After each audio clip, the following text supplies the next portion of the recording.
Start with Vanguard newspaper here this morning. After Ekiti, more children kidnapped in Benue. Armed herders kill 15 in Agatu. Bandits demand cough syrup, rice, 290 million naira to release 7 hostages. Abducted Ekiti pupils, school, parents, community launch crowdfunding for ransom. Police arrest 8 suspects, urge residents to stay calm. And then while at that, establish state police to fight insecurity. PDP governors tell FG. Well, I do have the Guardian here, and the Guardian's leading with something else. Over 100 agony of road users, over 120 extortion points, double travel time, travelers pained in the southeast. I thought those were supposed to be checkpoints, but they're now calling them extortion points. 120 on the road in the southeast. That's what they're leading with, and it's on page 4 and 5, the Guardian. This Nigerian newspaper is what is coming next, and it is essentially talking about this whole conversation around the dollar again. And look at it right there on the front page. Dollar crisis, BDC operators fight CBN over costs, withdraw services. And what do you have there? The riders say close offices in Abuja, Lagos, Kano. Bank customers decry increasing hardship, reduced purchasing power. Petrol price may rise soon, says Lokpobiri. I don't think anybody wants to hear that. Please get the details. Really, get the details on pages 4 and 19 of this Nigerian newspaper. Blueprint, it says, Matawale to Katsina elders and others, don't pitch north against other regions, says CBN fan offices relocation won't cost Tinubu 2027. Recalls Nigerians never protested over Daura varsity in Katsina. Wow. Daily Trust is the other one here and has to do with cost of living. Nigerians decry rising cost of living. Rice costs 70,000, flour 44,000 per bag. Cement, 7,000 per bag. Those are the riders. You go to page 4, you get more details on that story, and you see the graphics on that page as well. Nigerians decry rising cost of living. That's what Daily Trust is leading with. Well, the attention of the Nigerian Observer this morning is more political than not. The lead story, 2 actually, it looks like. Edo 2024, as you can see right there on your screen. PDP, APC, Labour Party raking nearly 1 billion naira from aspirants as primary elections near. I can imagine someone trying to convert that to dollar. That's the Nigerian Observer this morning. Leadership Friday highlights, it says again, student loan misses January deadline. Expansion hurdles, cause of delays ascribed to an official. Students, parents press for timely commencement. So that's a big lead right there. Oh, well, there's a story here on the front page of the Daily Times. They're leading with that matter of state police. Governors demand state police amidst spike in killings, kidnappings. There is another story that I kind of like will get you thinking what's going on here. 109 billion naira fraud. I was tricked by EFCC to indict myself, ex-AGF. That was the lead on the front page of Daily Times. The front page of the Nigerian Tribune this morning takes us back in time, so to speak.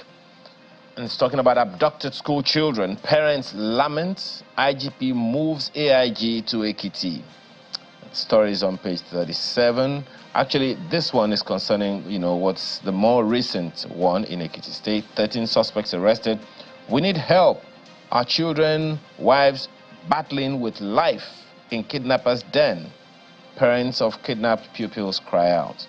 Not something to cheer yet until we hear that the children have all been successfully rescued. Well, that's the lead story of the Nigerian Tribune this morning.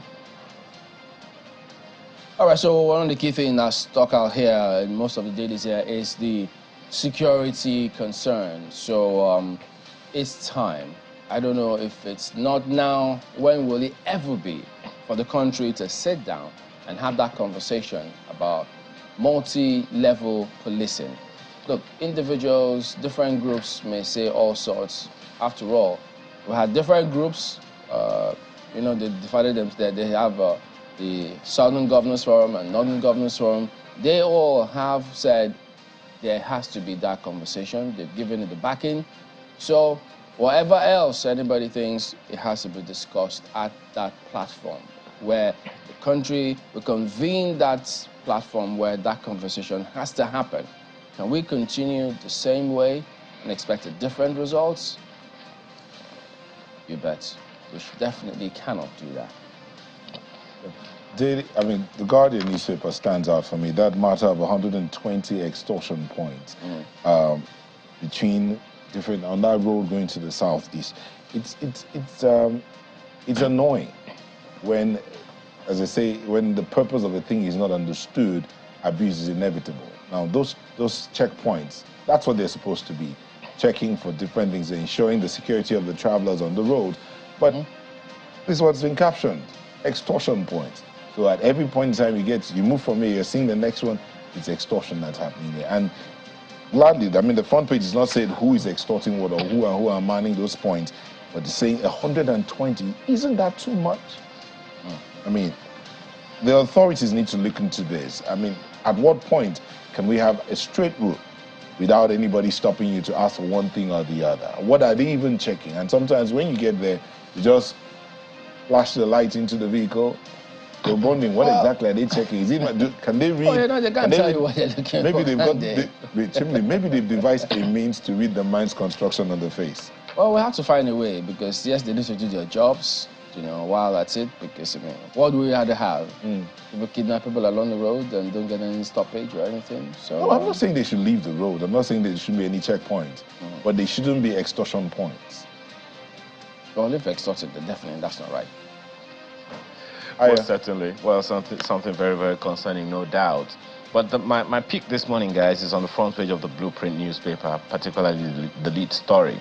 You remember the conversation we had yesterday with the Minister of Information and National Orientation telling us about national values and all.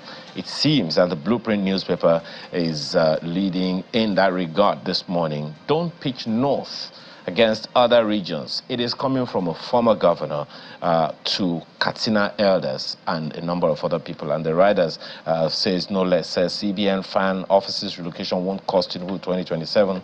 Recalls Nigerians never protested over Daura varsity in Katsina. So, well, I think it's about time we had that elite consensus that we've been talking about. So it's like from one elite to another now. When are we going to have that conversation, guys? When is everyone going to sit down and say, look, there is no north-south, there's just one Nigeria. We've lived like this together for what? More than 100 years now. And it's about time we got to realize that we are one nation.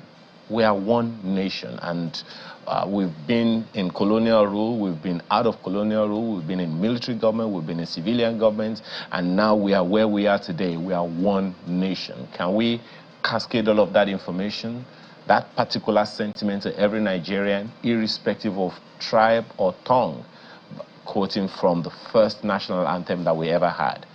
Let's not pitch ourselves against one another, because at the end of the day, we are already intermarried. We work together. Insecurity knows no skin texture. Poverty doesn't know any tribe or religion. All of our sentiments are nothing when the realities of our lives confront us in the face. That's my take from that Blueprint newspaper, guys. All right, so we'll be back and then take you through what we've got for you this morning. So hang on, don't go away.